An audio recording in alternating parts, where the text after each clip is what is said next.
All right, Shalom. First and foremost, gonna give all praises and glories due to Yahweh Bashim Yahshai, Bashim Kwakadash, double honors and much love and respect to the elders and apostles and bishops of Great Millstone, and honors and salutations to you, Akim, all over the world that's doing this work in sincerity and in truth. And Shalom to the few sisters listening in silence to the spirit and power of our Lord Yahweh Bashim Yahshai. So being that made, this is so-called Black History Month, which, our history don't start with us coming here in slavery on those cargo slave ships, doing the transatlantic slave trade. Our history doesn't begin there. Our history goes back, centuries and centuries ago, beginning with the time of Adam, you know. But the so-called white man doesn't want you to know that.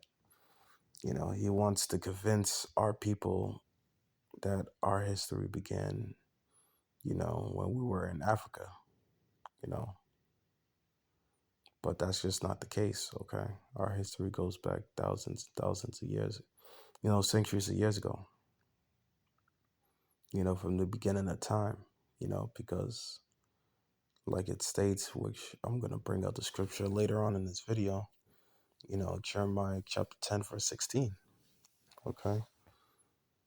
But however, I just want to talk about this man, Matthew Henson, being that, he made it to the North Pole.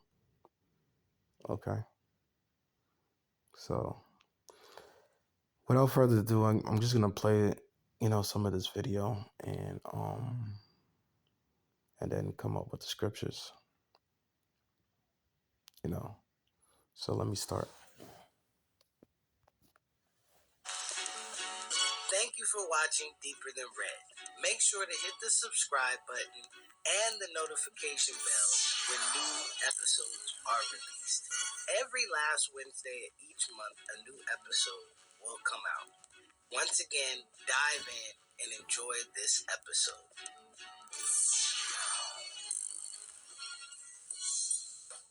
In the howling wind, Matthew Henson trudged through the icy wind.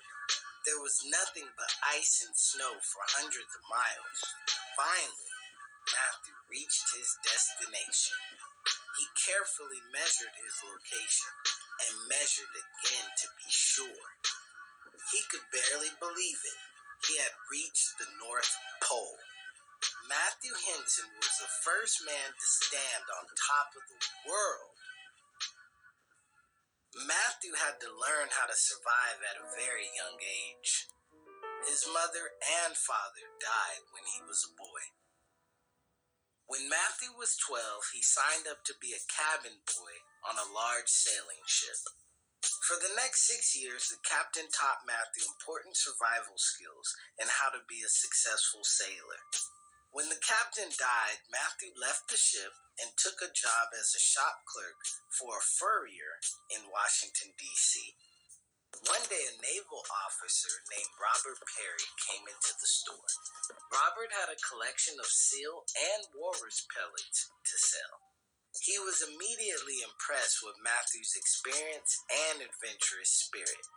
Robert hired Matthew as his personal assistant and invited him to take part in his next assignment.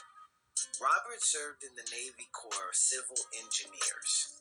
He was given the job of mapping and exploring the Nicaraguan jungles. Robert and Matthew spent 2 years exploring the rainforests of Central America. It wasn't an easy job. The two men braved jaguars, snakes, crocodiles, and many other dangers. After they returned from Nicaragua, Robert invited Matthew to join him on an expedition to the Arctic. The North Pole was still undiscovered territory. Reaching the North Pole would be a significant achievement in science and in exploration. Matthew and Robert were determined to be the first to reach the North Pole. In 1891, the two men began an 18-year partnership of Arctic exploration. Although Robert was the public face of the partnership, Matthew was the front man in the field. He was a highly skilled carpenter, an excellent hunter and fisherman. He was fluent in the Inuit language and was known by the Inuit people as Matthew, the Kind One.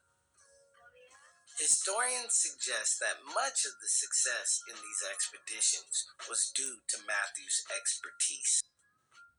But the Arctic landscape was extremely challenging. One day, the men were walking across a frozen lake, and suddenly, Matthew fell through the ice. His Inuit friend Uta saved his life by pulling him from the frozen water. After 7 attempts to reach the North Pole, Matthew and Robert decided that they would try one last time. In March of 1909, their North Pole expedition officially began. The weather had fallen 65 degrees below zero. Matthew, Robert, and their Inuit team members marched for 5 days towards the pole. On April 6, Matthew rose from his igloo early in the morning. Matthew was ahead of the rest of the party, and he was the first to reach their destination. Matthew was quoted in the newspaper.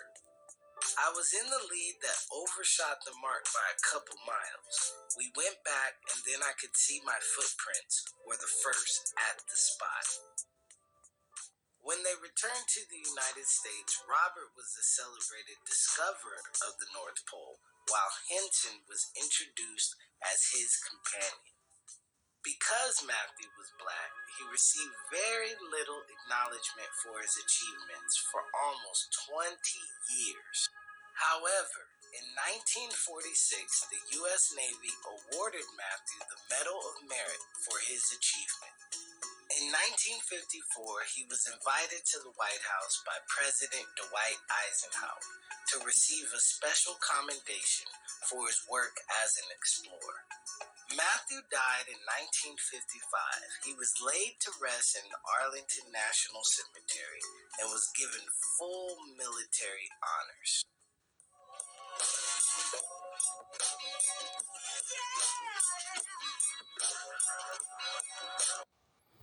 So yeah, so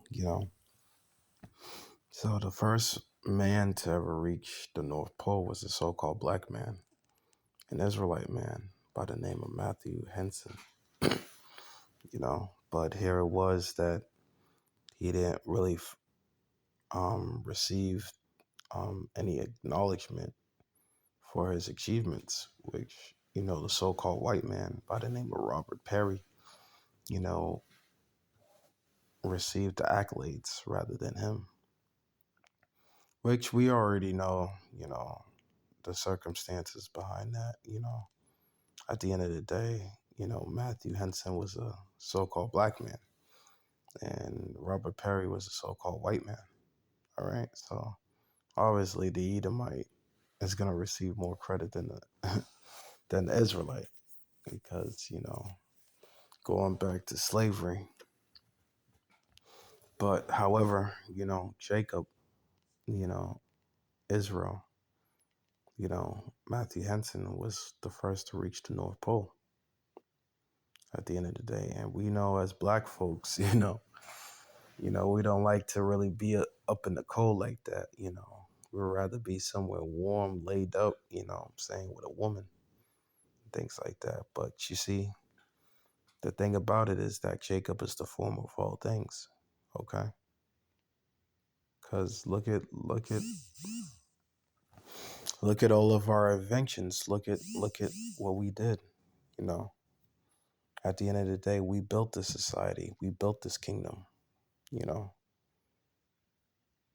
We made this kingdom, comfortable. Just like the elder brother, Dawad, from GMS Boston. He wrote a book called, A World Without Black People, you know. So if we didn't exist, if the so-called Israelite man didn't exist, this world will be nothing. Okay, because at the end of the day, we're the form of all things. And let me get that.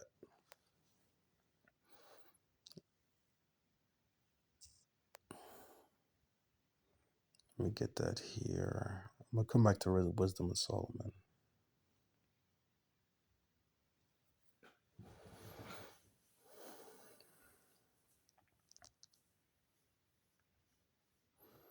This is Jeremiah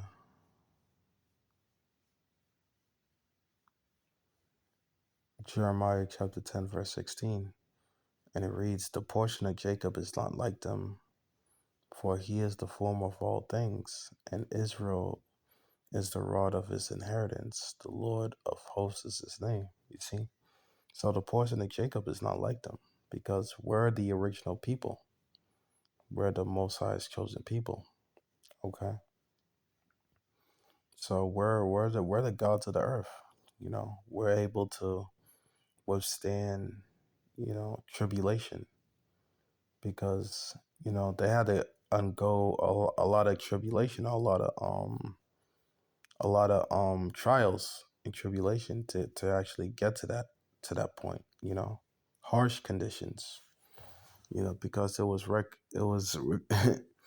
stated that when they were traveling to the North Pole that it was 65 degrees below zero. And you can only imagine how cold that is. You know, we as especially up here in the tri-state, it gets cold up here. Sometimes it gets cold. Brothers go out there, you know, teaching, in the harsh conditions, in the snow, in the cold. You know, it gets cold. So you can only imagine how cold it was, you know, up there. You know what I'm saying? Trying to get to the North Pole. Very cold, extreme beyond, a cold that you never felt before. So he had to undergo all kind of challenges, and it was reported that he had to literally kill some of his dogs, in order to survive out there in that frigid cold weather. You know, so imagine that. So, but he eventually reached the North Pole. You know, and was the first to do so. So, the portion of Jacob, let me read that again. Jeremiah chapter 10, verse 16. The portion of Jacob is not like them, for he is the form of all things, and Jacob is the rod of his inheritance. The Lord of hosts is his name. So, Jacob is the form of all things, because we know how to persevere. We know how to, you know, take challenges, you know.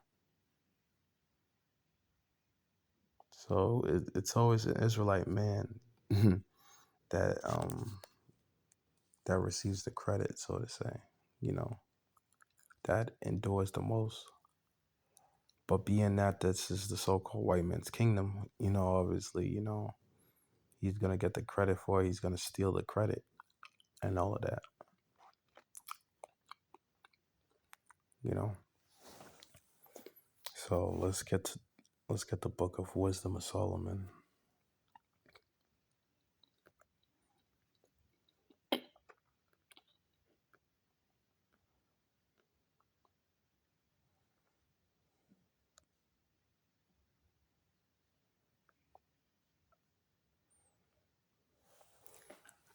So this is the book of Wisdom of Solomon, chapter 5, verse 1.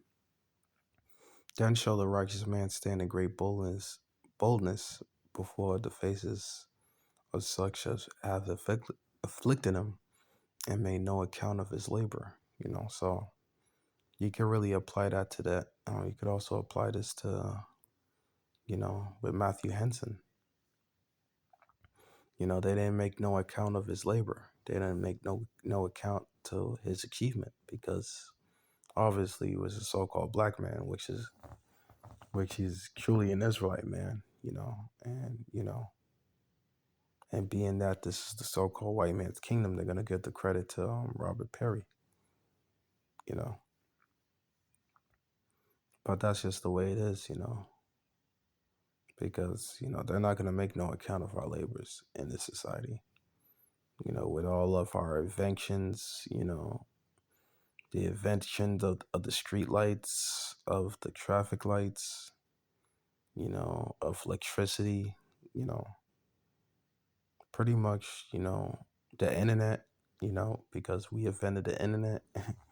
We're the form of all things. We built this society. We invented this, all these things that, make life so comfortable. We invented. Okay. We created. And that's because the Most High, Yahweh Bashim Yashai, is dealing with his people, which are the Israelites. Okay. So, like the scripture says in Jeremiah chapter 10, verse 16, we are the form of all things. All right. We built this society. We make, the Israelite man, the Israelites, we make the world go round. Okay. Without us, this world will be nothing. Okay. We're the ones that make the world go round. We're the ones that bring flavor to the world. Okay. At the end of the day, we're the ones that stand out the most. The Israelite man. We're the ones that we are the nation that stand out the most at all the other nations on the face of the planet. So, like Jeremiah chapter 10, verse 16 says, we are the form of all things. Okay. So we make the world go round at the end of the day. So with that, I'm just gonna leave it there. Gotta give all praises, glories due to Yah Bashim Yashai, Bashem Rakwakadash. Shalom.